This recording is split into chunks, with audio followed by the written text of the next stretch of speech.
Hey Bears fans, got a busy show planned for you guys here on Chicago Bears Now, but first we got a mailbag later this week, so you guys know the drill. Use hashtag Bears to get your questions on the show. Hashtag Bears, ask me whatever you want. I'll answer as many as possible on a video later this week, so get those in right now. And with that being said, I got the latest Bears news and rumors.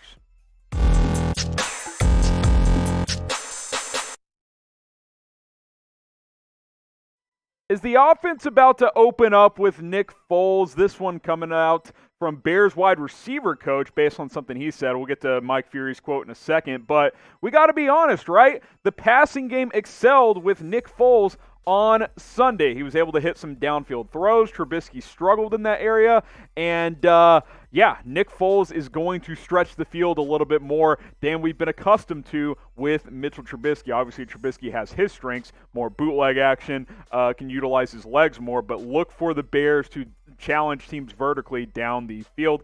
This is kind of a damning quote against Trubisky, too, from Bears wide receiver coach Mike Furrey, asking about back shoulder throws, saying, obviously, we haven't had a lot of those back shoulder throws the past 2 or 3 years, and so that's going to happen now.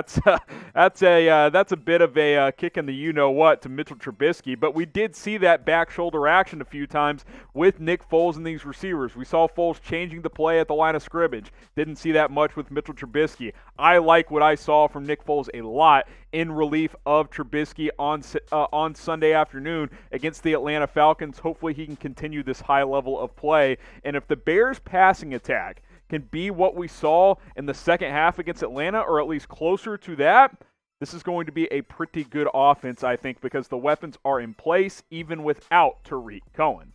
Now, I'll make this the pinned comment on today's video.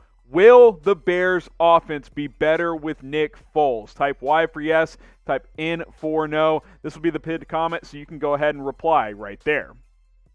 Now, if you want to bet on the Chicago Bears throughout the rest of the season or any sports, do it with our new sports betting partner, Bet Rivers. If you live in Illinois or are going to be in the state of Illinois sometime in the near future, chatsports.com/BetIL. You can only place a bet if you are in Illinois, but you can sign up and deposit anywhere you want, anytime you want, but you can only officially bet if you are in Illinois. They offer a 100% deposit match, so if you put down $100, they're going to give you an additional $100 for free. They'll match you up to $250, $250. You will get an extra $250 for a total of $500. If you want to bet on this upcoming game, the Bears and the Colts, Bears are 2.5-point dogs at home this weekend, despite being 3-0.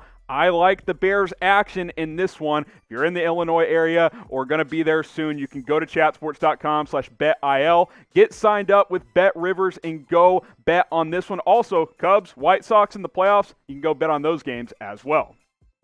Now let's talk about the future of Mitchell Trubisky, because there's obviously some question marks about what's going to happen with the number 2 overall pick from 2017. He's not under contract after this year, after the Bears declined his 5th-year option. Assuming Foles is going to be the guy the rest of this season here, which that's a lot to assume based on history. It's very possible Trubisky gets back in there at some point. But if the Trubisky kind of era is over, I'm fascinated to see what his future looks like. Could the Bears explore a trade before the trade deadline? Could they do a sign-and trade this offseason where they sign him to a 1-year deal and ship him away? Could they franchise tag him and trade him after that? I highly doubt that. No one's going to pay him over $20 million. But when it comes down to it, Mitchell Trubisky just hasn't been able to find that consistency. I love what I saw from him in 2018. I thought we saw legitimate growth there, played well. They utilized his legs quite a bit. And quite frankly, in the first few games this year, he hasn't been that bad. He wasn't good against Atlanta. He's certainly been up and down, but if we're being honest, I saw a spark with Nick Foles. I really did. Now, we're going to have to see it more consistently, but assuming Foles takes the reins and runs with this, the future for Trubisky should be very fascinating to watch. Here's what Trubisky said after the game, by the way, all class. Kudos to him for taking the podium after getting benched, saying this is still a team-first game, so whoever's first, if Nick's the starter going forward, which obviously it is what it is, and I've got to have his back just like he had mine. And that's the good news, right, is Nick Foles, Great teammate. Seems like Trubisky's going to be that guy moving forward as well. It's about winning. The Bears are 3-0, and to Trubisky's credit, he's been a decent reason why they were able to win those first couple of games. This is nothing against Mitchell Trubisky.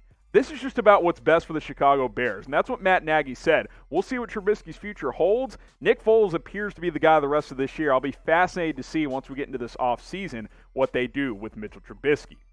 Now, who will be the Bears' 2021 starting quarterback? Type NF for Nick Foles, type MT for Mitchell Trubisky, type O for other. I'm pretty confident it won't be Mitchell Trubisky, so I think it's going to be NF or O. But if we're being honest and fair, it's not like Nick Foles is the long-term solution. Can he be the guy for the next couple of years? Maybe. We'll have to wait and see, but get your votes in right there. And guys, I am your host, Harrison Graham, as always here on the Chicago Bears Now. I'm busting my ass to get videos on the channel every single day. We're like 40 subs away from 12,000 subscribers. You see the link below. Share it with a friend. Let's grow this Bears channel together. Guys, the Bears are 3-0, and we have less subscribers than our Eagles channel, who is 0-2-1. Tying's worse than losing. Subscribe, turn on notifications so you never ever miss a video here on Chicago Bears Now. We got a lot of things planned throughout the rest of the season and on into the NFL offseason. Get subscribed so you don't miss any of it and hit that notification bell. Now, Allen Robinson was a little bit surprised by the move of Matt Nagy benching Trubisky and turning to Foles in that game. Said he was kind of surprised. And this is somewhat significant, right? Because Allen Robinson is your number one receiver. He publicly backed Mitchell Trubisky throughout this offseason. They worked out quite a bit together. Now, we'll see how Allen Robinson meshes with Nick Foles moving forward. He was great in the second half. They were good together. Should have had 2 touchdowns. Did end up having just the 1 together. And I think he'll get more targets with Foles, quite simply, because I think the Bears are going to throw the football a little bit more and throw the ball down the field. I think his yards per attempt will go up. Here's Allen Robinson talking about this situation, saying we had training camp with both quarterbacks, so we have experience with both of those guys. And at the end of the day, Coach did what he thought was best for the team. Everything happened so quickly. By the time Nick was put into the game, we had already gone over the plays and things like that. So now it's about going out there and executing, which they did, and hopefully they can continue to do so in Week 4 against the Indianapolis Colts. You see that average of 12.8. He was at 11.7 last year with Trubisky and Chase Daniel. I think he can be more of a 13, 14, 15 yards per catch with Nick Foles, because I think you'll see a more vertical passing attack. Allen Robinson on pace to have another 1,100-plus yard season here in Chicago. Hopefully that touchdown number continues to go up. Should have had 2 last week, only ended up having the 1, and that's his only one of the season so far. So how many touchdowns will Allen Robinson have in 2020? Had 7 last year, has 1 through 3 games this year, so he's on pace for about 6 so far. I think he can get 7+ again. Let me know how many touchdowns for Allen Robinson for the 2020 NFL season. I'm going to be optimistic. How about 8? 8 touchdowns this year. What I'm not as optimistic about is the Tennessee Titans playing this weekend, because they've had a COVID outbreak. We don't want that. Do your part. Chatsports.com/Chicago Mask. This face covering is the high-quality one that you see a lot of the Bears players and coaches wearing on the sideline. It's just $19.99. You pay a little bit more, but you get that high premium level face covering there, and it's going to last you a whole lot longer. Chatsports.com/Chicago Mask. That link will be in the comments and in the description. All right, last one here. Let's talk about the kicking situation. Cairo Santos has not been very good. Looks like Eddy Pineiro could return this week. He's at least eligible to, as he has served his 3 weeks of being on IR. Doesn't mean they're going to pull him off of IR. It'll depend if that groin is ready to go. But it's not like Santos has been so good that you're going to, just openly take your time with Pineiro. 4 of 6. He's missed both his kicks over 40 yards. And I guess for a backup kicker, if you're making all your kicks inside 40, that's probably all you can expect in today's NFL. But missed a 42-yarder against Atlanta, missed his kick from 50-plus a couple of weeks ago. I'd like to see Eddy Pineiro last year. I thought he was really solid. Had a little bit of a blip in the middle of the season, but 23 of 28, pretty good overall. Only missed a couple of extra points. Had a long of 53 and a pair of game winners. Now, none of these guys are Robbie Gould, and I don't know if you saw Gould hit like a 54-yarder on Sunday. He's still getting it done even years later after the Bears thought he was done. But I do think Eddy Pineiro can be an upgrade from Cairo Santos. We'll see if he gets back out there this week. He is eligible to return off of IR.